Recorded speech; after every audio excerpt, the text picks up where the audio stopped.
Message شامل کرتے ہیں، لیکن اس وقت آپ سے کہیں گے، کہتے ہیں کہ human mind is the most unpredictable thing in the world.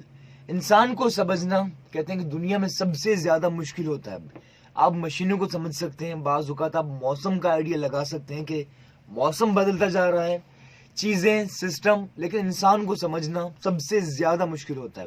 What you think ربیہ، کیا ایسا ہے کہ انسان کو سمجھنا مشکل ہوتا ہے تو کیوں ہوتا ہے؟ ہوتا ہے، اس لیے ہوتا ہے انسان کو سمجھنا مشکل کیونکہ انسان جو ہے نا وہ اپنے اندر بہت ساری چیزیں لیے ہوئے بیٹھا ہوتا ہے. اچھا، مطلب وہ کیا سوچ رہا ہے، کیا کر رہا ہے، وہ آپ جج نہیں کر سکتے. وہ آپ سے بالکل ٹھیک مل رہا ہوگا یا مل رہی ہوں گی، اس کے اندر کیا چل رہا ہے، اس کے چہرے پہ مسکراہٹ ہوگی، لیکن فرینڈ وہ آپ کے سامنے جو ہے وہ بالکل الگ ہوگا. آئی مین آپ کے سامنے وہ مسکرا رہا ہوگا، لیکن اندر ہی اندر جو ہے نا آپ اس کو جج نہیں کر سکتے. کیا وہ آپ کو کاٹنے کی کوشش کر رہا ہے، وہ آپ کے خلاف سازش کر رہا ہے، یا آپ سے وہ جیلس ہو رہا ہے. آئی مین آپ کے دوست بھی بہت سارے ایسے ہوتے ہیں کہ آپ ان کے ساتھ مل رہے ہوتے ہیں، گھوم رہے ہوتے ہیں، پھر رہے ہوتے ہیں، لیکن وہ آپ سے حسد کر رہے ہوتے ہیں، آپ کے کام سے حسد کر رہے ہوتے ہیں، آپ کے پہننے اوڑھنے سے حسد کر رہے ہوتے ہیں، آپ کی باتوں سے، آپ کے اچھے دکھنے سے حسد کر رہے ہوتے ہیں. جیلسی بھی کہتے ہیں کہ یہ بلٹن ہوتی ہے. دیکھیے، دو بچے ہوں، اگر آپ کے بچے ہیں، ایک کو کوئی چیز اب زیادہ دیں، دوسرے کو نہ دیں، اس کو جیلسی ہوتی ہے.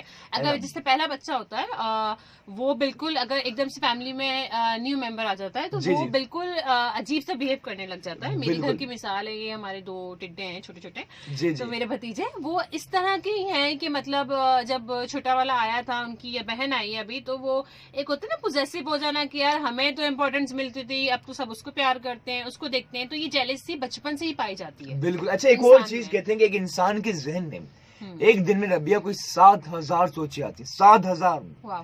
تو آئی تھنک ایسا ہوتا ہے. لیکن ایسا ایک اور چیز بہت ضروری ہوتی ہے کہ 7,000 چیزیں سوچیں تو آتی ہیں، پر اس کے علاوہ اگر ایک اور بات کی جائے تو کہتے ہیں کہ زندگی میں کبھی بھی آپ سب کو خوش کرنے کی کوشش نہ کریں. آپ چاہیں کہ آپ اگر کہیں کہ ہر بندہ آپ سے خوش ہو، ہر انسان آپ سے خوش ہو، سب کو خوش کرنے جائیں گے تو ایک وقت آئے گا کہ آپ خود دکھی ہو جائیں گے. ایسا ہے.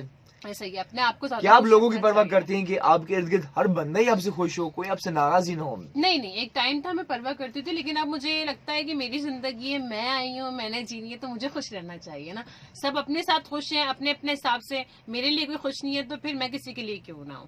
بس میں ہوں، میں ادھر آئی ہوں دنیا میں اپنے لیے آئی ہوں. میں نے مر جانا ہے تو میں نے خوش رہنا. جتنا ٹائم ہو میں خوشی سے گزاروں گی، دوسروں کو خوش کرنے نہیں رہ سکتی. بالکل. اچھا، اس کے علاوہ بہت سے لوگ آپ کی زندگی میں آتے ہیں. کچھ لوگ کہتے ہیں کہ ساتھ چھوڑ کر کیوں چلے جاتے ہیں. دیکھیں، بگیسٹ ریزن ہے کہ ہر رشتے کی ایج ہوتی ہے. کوئی ایک سمجھ لیں کہ ایک دن کے لیے آتا ہے، کوئی 1 سال کے لیے آتا ہے، کوئی 10 سال کے لیے آتا ہے. تو اگر کوئی چلا جائے تو سمجھیے کہ اس رشتے کی ایج اتنی تھی. کیا خیال آپ کا؟